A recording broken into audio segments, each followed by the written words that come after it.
Hi, fans of high quality entertainment.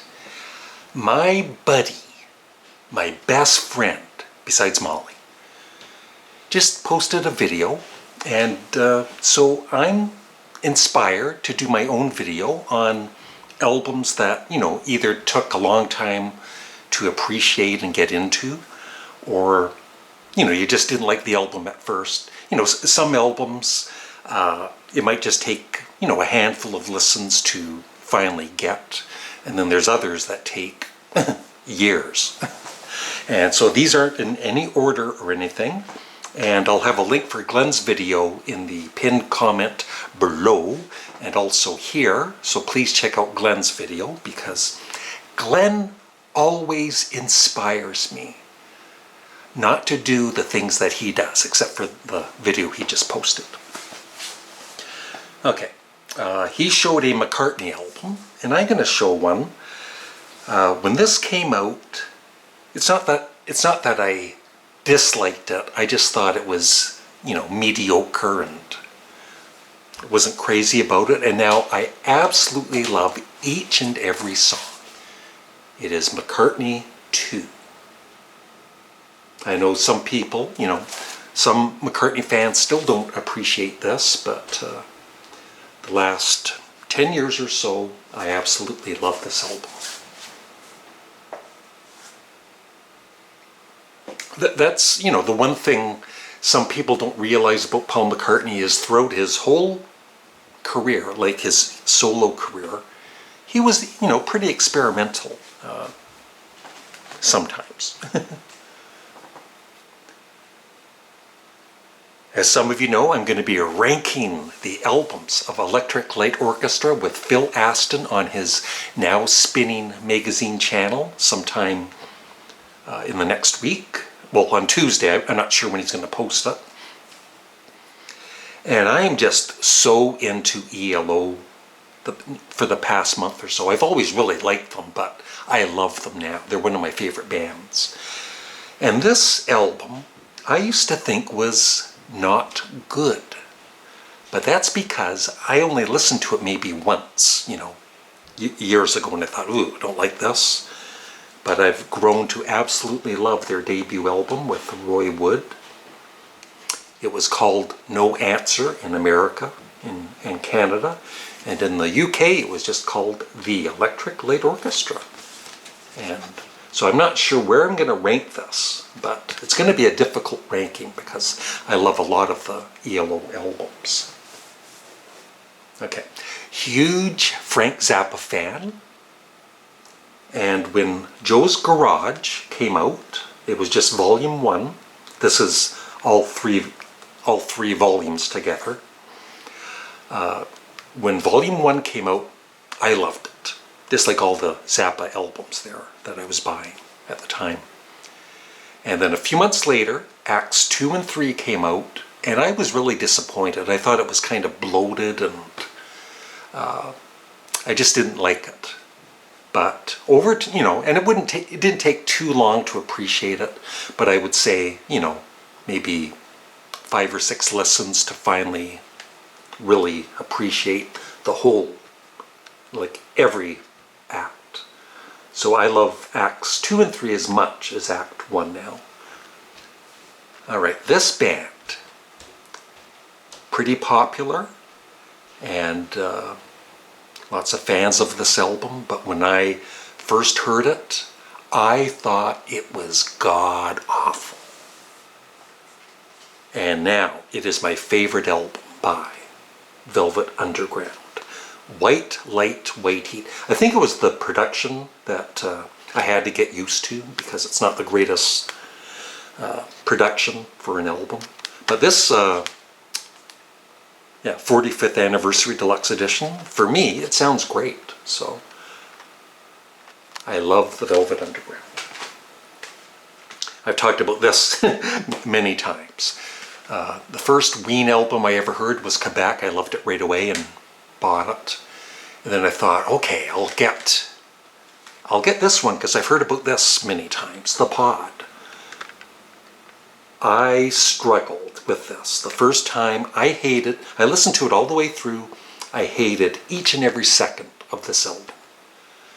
But after I put it away for probably a couple of weeks, and then I played it again as, oh, I kind of like this. And then by the third listen, I loved it. Now, sometimes you're influenced by other people, other people putting down albums or, critics in rock magazines. So I never really listened to this album until I got the box set and became a huge fan of this. Lou Reed, Coney Island Baby. Sally Can't Dance. Yeah, Coney Island Baby I loved right away. But when I first heard this, once again, I just thought it was bad. But I was wrong. And I've been wrong once before.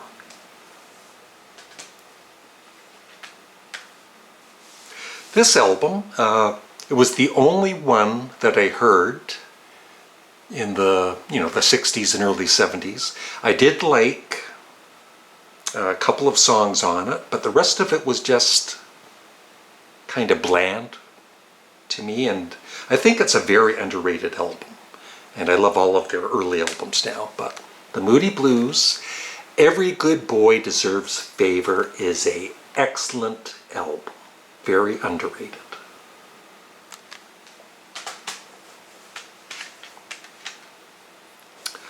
Big fan of Nectar.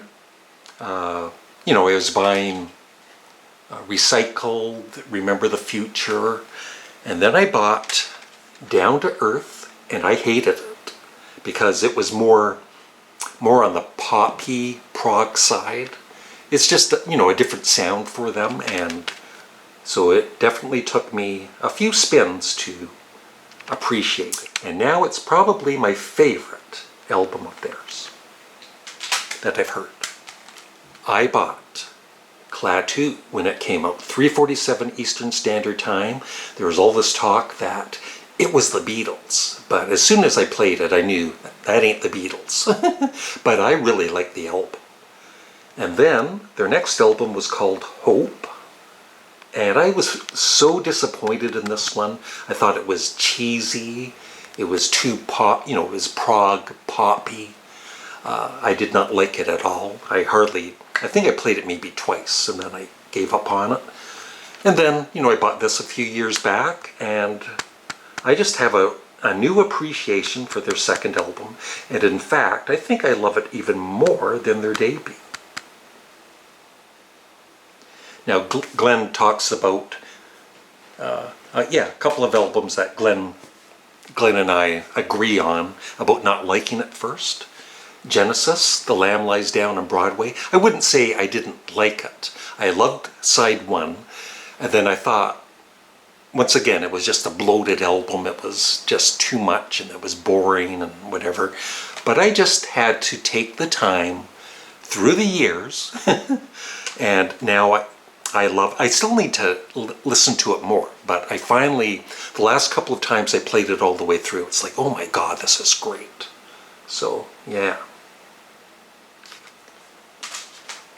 And the other one Glenn mentioned is, this is notorious for people that I don't think most people, when they first hear this album, if they do become fans of the album, they aren't going to like it the first time they hear it because it's so different and bizarre.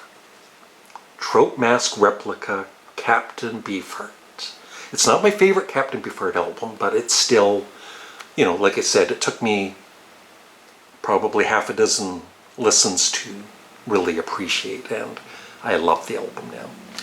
Yeah. I also wanted to say, when you buy an album, if you love it right away, what I've noticed is sometimes, not all the time, but sometimes you get bored with it really quickly. That happened with me with The Clash, London Calling, which is an excellent album, but I might play it once every 5 years now. I prefer other Clash albums. And Talking Heads 77, I loved that right away, and then I just got bored with it quickly. But, other albums like Fear of Music, I played hundreds of times. I never get bored of it. So this album, I am a huge fan of this band, but when it came out, I didn't want to admit it, but deep in my soul, I was disappointed. I thought it was a little bland or whatever. But now, it's my favorite album by Grand Funk Railroad, Survival. The production isn't great on this, but I still love the album. Big fan of Elvis Costello, especially the early years. And when this came out, I thought it was really loud and harsh, and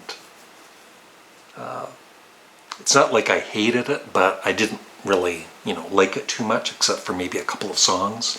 And now, it's probably my second favorite album by Elvis Costello and the Attractions, Blood and Chocolate. What a great album.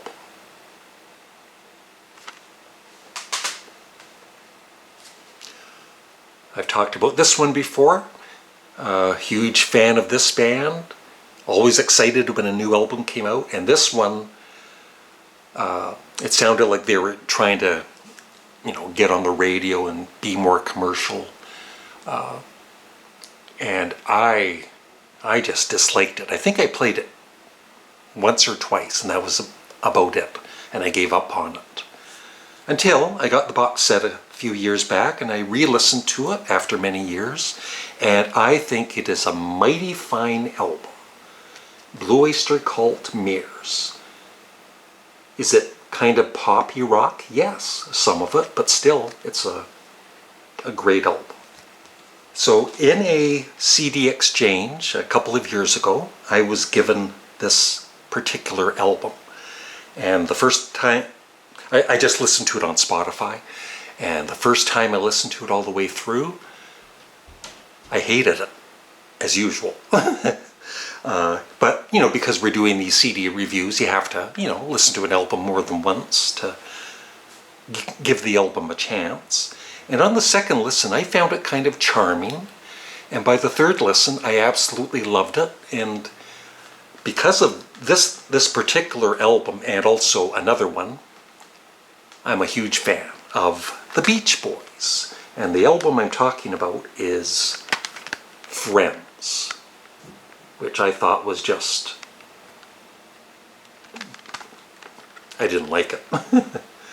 And same with, the Beach Boys' Love You, even Pet Sounds, which I've always liked, but I've never really truly loved. When I heard the 50th anniversary remix on Spotify, and it sounded so amazing, I just became a big fan of Pet Sounds at last. Right? 2 more to go. This is usually not the band's favorite album for most fans, but it is for me. When I bought it in the early 70s, I liked the first 2 songs. I loved the first 2 songs, and then the rest of it was so-so, right? But I grew to really, really love the band Cahoots, and this is the remix of it, and love it. One final one, and this band is getting back together. They're making an album. When I first heard this, well, the first few times I did like a couple of songs, but not the whole album. And now I think this album is very underrated. Alice Cooper, Easy Action, almost forgot the name of it. This was their second album. And that is it.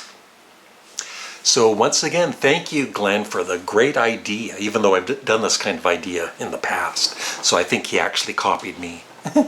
So I would love your thoughts, and what are maybe some albums that you did not like at first and you became a huge fan of after a few more listens. Please remember to like the video, check out Glenn's video, leave a comment below, and subscribe. Thank you.